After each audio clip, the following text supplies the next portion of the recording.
Because you know how Wolverine is on the covers of books that he isn't in? Yeah. Tyrannosaurus is in the titles of articles it doesn't relate to. It's the only way to get hits.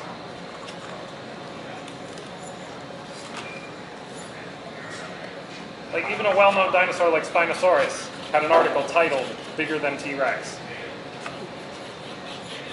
That's a well-known dinosaur? Spinosaurus? I mean, it's in movies. I believe I have a tail. Yeah! I have a hip. I have most of a hip. I need ilia. I need the thing that connects the ilia. Which is... There. There it is. I believe I learned from this that this probably was used as a weapon. Am I correct? Well, it doesn't have like thagamizers on it. No, but it looks like you could whip cream. I don't know. When you find one in the wild, watch him for a while and see what he fights with. Okay, I'll report back. Okay. I don't know of any studies on use of the tail as weaponry in theropods. Well, what was the tail that you used before that? Balance? Yes.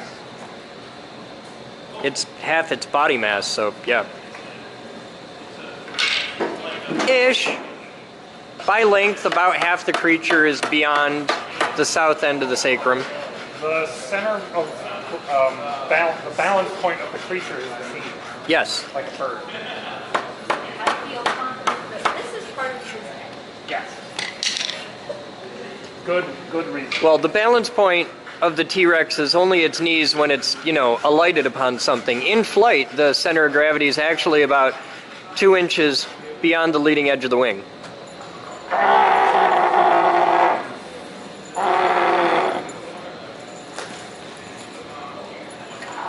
Okay. And now everybody's going to sample that, and that's going to be the sound the T-Rex makes. We have so little information about what kind of sounds a theropod would have been able to make. It's because vocal cords are a bitch to get. Well, because living birds have so much variation in the sounds they can make. It's still not fit. Said Stephen, surprising no one. Someday we will find out they actually fluently spoke Albanian. I can't name a single Greek dinosaur. I was pissed off the entire country of Albania and Greece. Yeah, I was trying to figure out how the hell you went from one to the other, but I figured that was one of those things that just made sense in your head. What? They've been at war for... Albania is right next to Greece. Yet not Greece. Yes.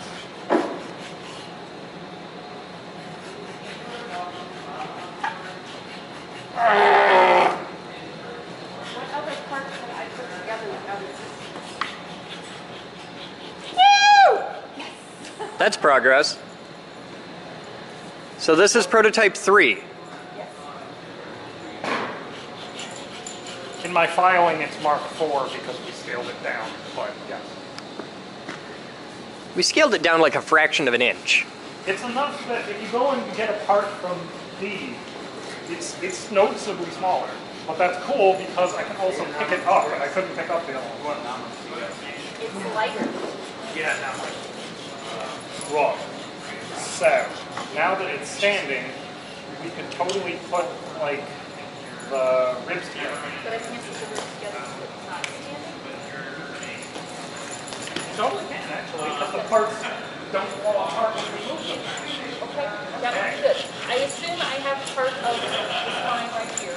Yes. Are there any other parts to attach the structure together so that I can put ribs on it? Well, the last 2 ribs go on the hip. Right. So you can't do those. But I could get a start on it. Yeah, with this. Okay. And with this, we have the center part. And then It's the little one. that one. This will make a lot more sense when I go with it. You put the toe on him. I'm sure he'd like his toe back.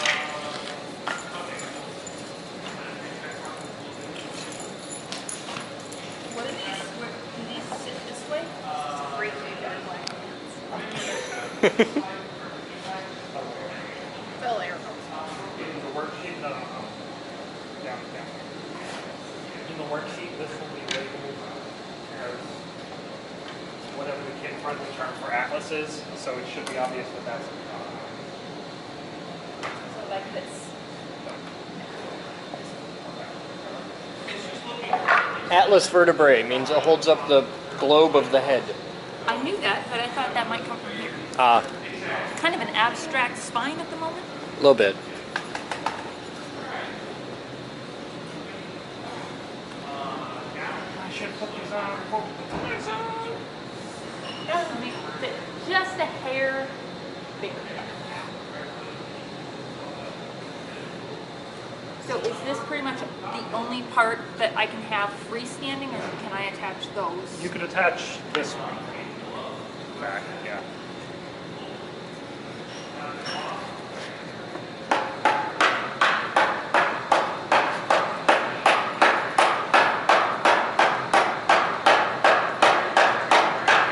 And this one or no? No, that attaches the tail to the body. To the head. Oh, hey, the toe fits. Look at that. Yeah. So then could Rose and I put the ribs on? Yes. Is this one? No, that's not even a slide. That's cervical. One is here. One is here. Okay. Also, What did I do wrong? nothing. It just should be pulled together. There. Oh, okay. Hey, that makes more sense. All right. And the numbers face the front or the back? Number one is the foremost. But it faces the front? It doesn't matter. It's symmetrical. Okay.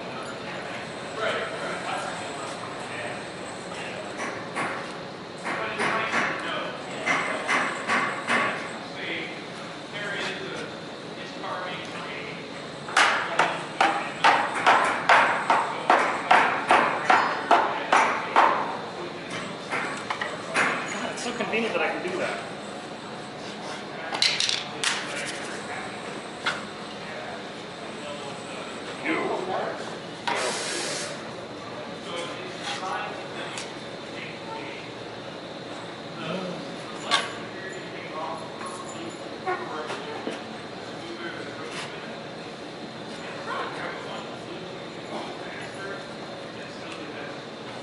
That kind of looks like a tail. That's not all the way in.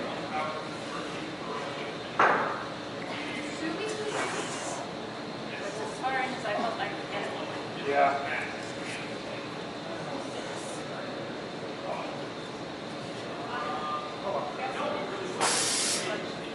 Yeah, that's just the other side.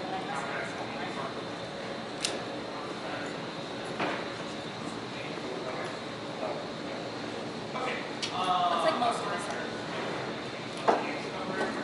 Push.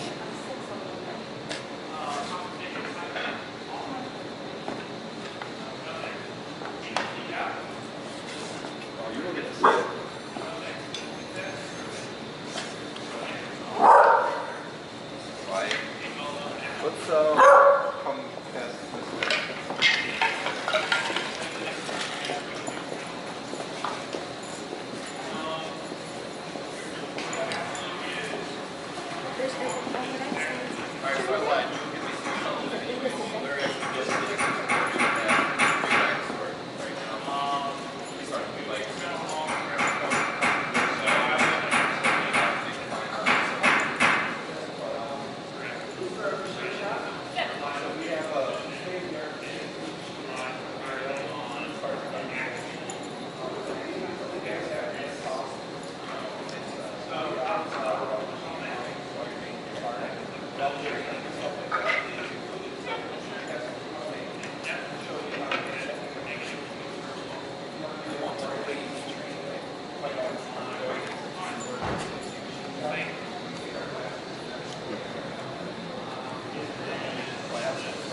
He doesn't like scratch. You actually design and build your own seat as part of the class. We use that to teach you how to use pre-designed CNC machines to build a product. With the education at the end, you can go and get a job in a CNC shop or use a CNC shop to design a product. So that's that. We also have our physical science class. Come here and work on a car, motorcycle, whatever it might be.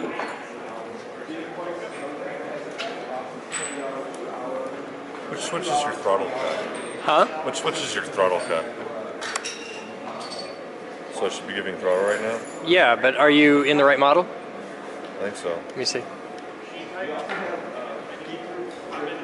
Yeah, you're cool. I'm bound. Yeah, okay, well, yeah, bound. And you didn't have to bind it, it just worked?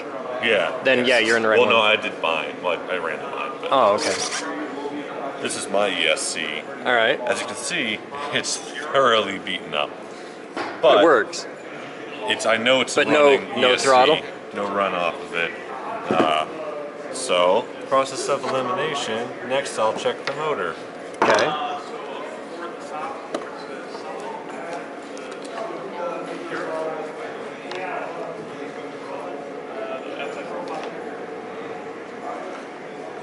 Back to rectangular. Oh, right. And then you're gonna have to change that again. Okay. And check one. Okay, tool paths. Menu. Contour. Yep.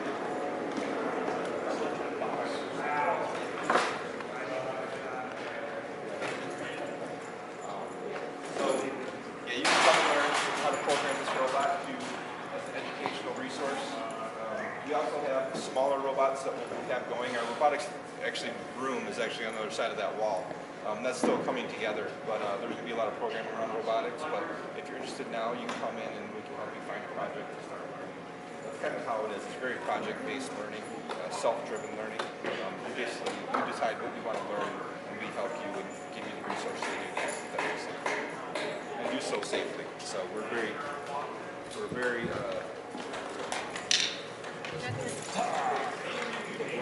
Why are you bothering that dog? This is important. Oh, Thank okay. you. I'm gonna keep HR happy.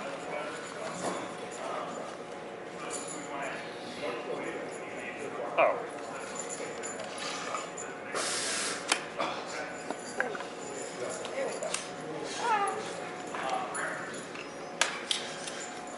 Fit. Nice. So the size of the notches, perfect. Awesome.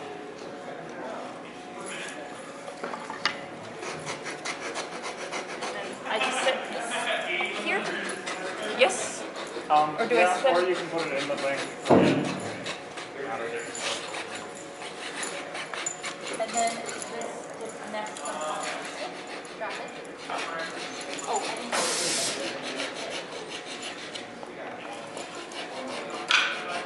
So the hole for that's too big.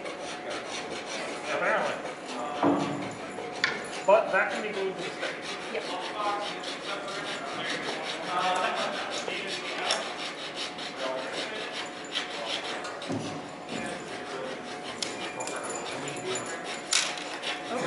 This is slightly. Slightly high. No, that's not the issue. Oh, the cracking, crunching sound was kind of the giveaway. Made, Prototype. huh? Prototype. Yeah.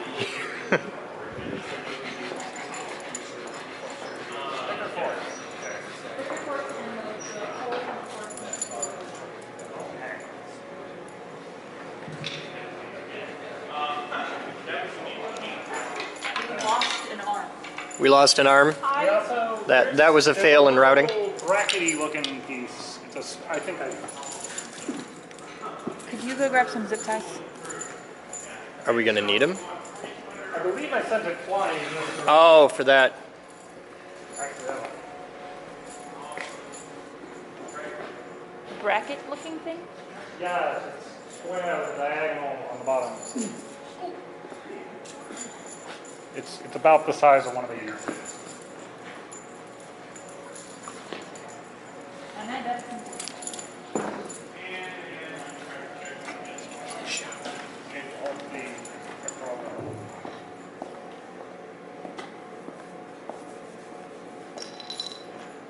it's not that.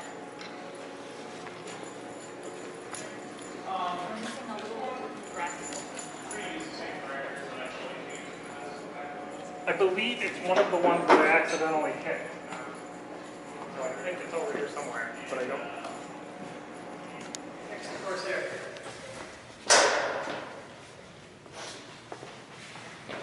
Hi there guys, my name is Boden. I'm a high voltage and energy physicist.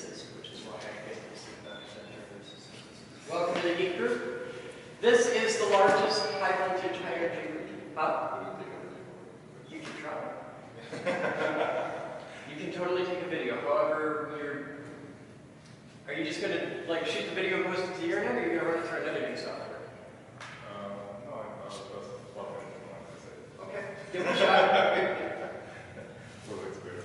Give it a shot. Your camera probably has a frame rate of 30 frames a second. This is going to happen in 3/1000ths of a second. So what your if is very loud noise, you won't actually see anything. It'll look cool. Give it a shot. You can shoot video if you want. It's just, we get a lot of people that they come in to shoot video, and then they post online and go home and they're like, you can't see it. Yeah. It stars. And then they send me an email. And this is the largest high voltage, high energy research lab on Earth that is open to the public. Which is kind of like being the world's tallest midget because it's the only one. So, we're going to play with some fun toys today. Everything in here is all screwed up because we are working on a very big flagship project that is just about ready to come together. And if you come back here around Christmas, no, see you all move that thing, I'll move back over here. What does that mean like that?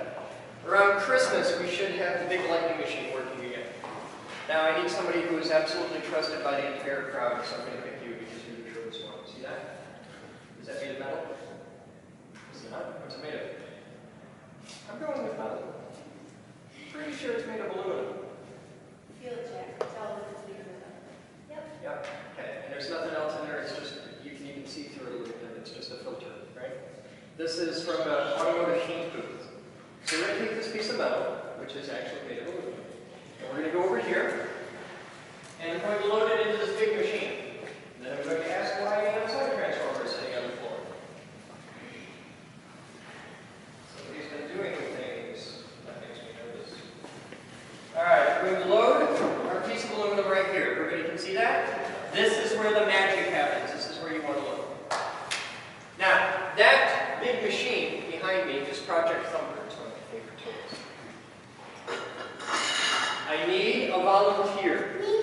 Girls can't see this. Come here. Alright, that is the big red button of science.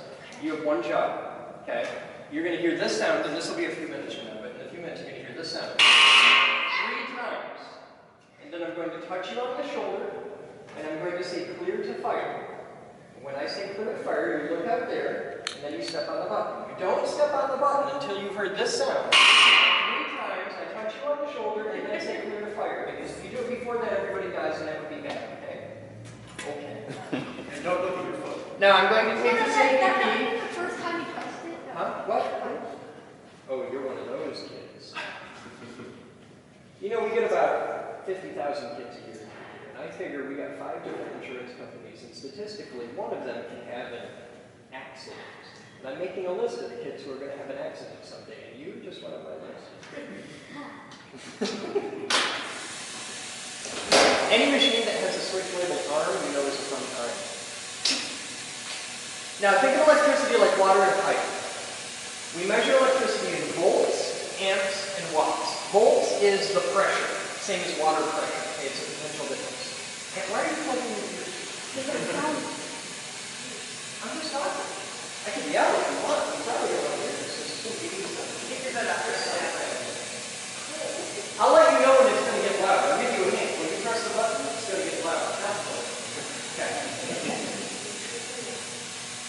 Amps is how big around your pipe is, like gallons per minute. Okay.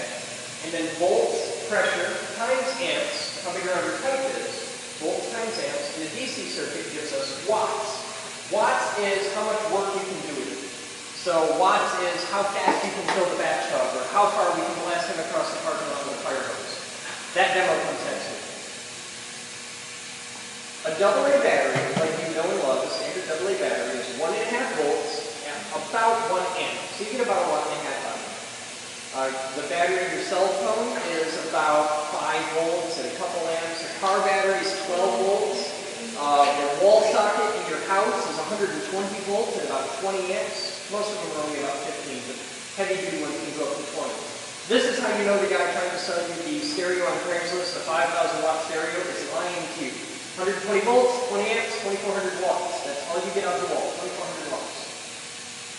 Your entire house runs on 240 volts at about 100 amps. This entire building runs on 480 volts at about 1000 amps.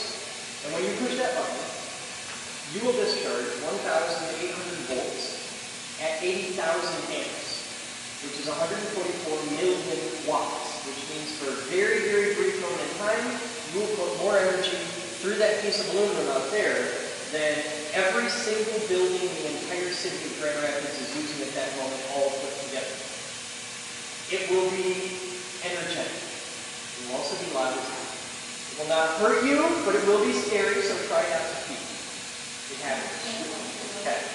But it'll be over instantly, and I promise nobody will die. This is going to be really loud, but it's very short, and I promise you'll be okay. It's like a firework, okay? It's going to happen way over there. Are you ready?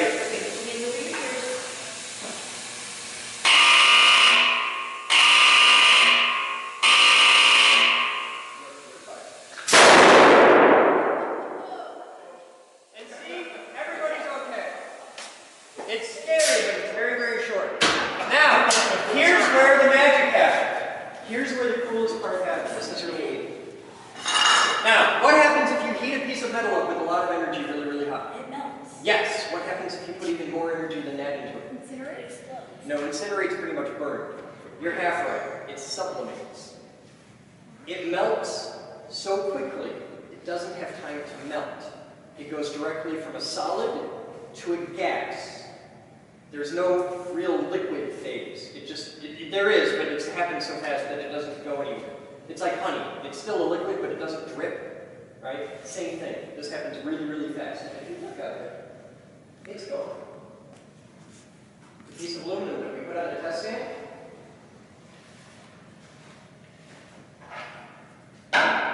it's gone. It is a bad smell. It is now aluminum oxide and vapor and some other fun nitric oxide. But that's what this room is for. Have any of you ever had an MRI? An MRI, like a CAT scan. Have you had an MRI? Then you've been in one of those. This is kind of cool. This is part of a demo that doesn't exist yet, but I can show it to you because it's really nifty. Normal people never get to see this. This is you can come up here, it doesn't explode or anything. This is a magnet. This is just an electromagnet. There is no difference between this than if you, and all of you have done this in grade school, you take a nail and you wrap some wire around it, put it into a battery, make a paper clips. Same thing, except this is like a $5 million magnet. And see that? The big char mark on it? That's why we got it donated. Because somebody got fired. I don't know what happened, but when you have a $5 million magnet and there's a big scorch mark on the end of it, somebody somewhere got fired. So now it's ours, and we're going to do really, really fun science things with it. Now, did you show them the little Tesla coil yet? Okay, so you saw the little tiny Tesla coil that makes sparks like this on? You can come in the cage now.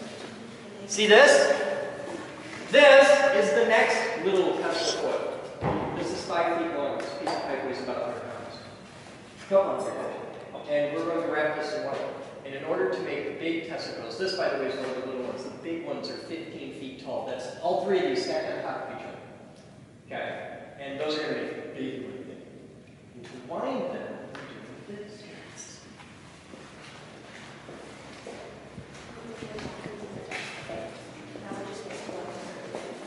This is cool. Now, this is just getting started. We do a lot of building research projects here. This is a research project. This is a machine that doesn't exist anywhere else in the world. It's the only one. We designed it, we built it, and invented it.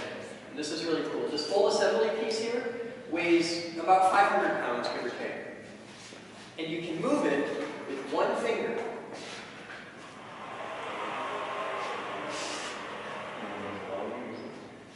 No, this came out of a paper mill, this we built.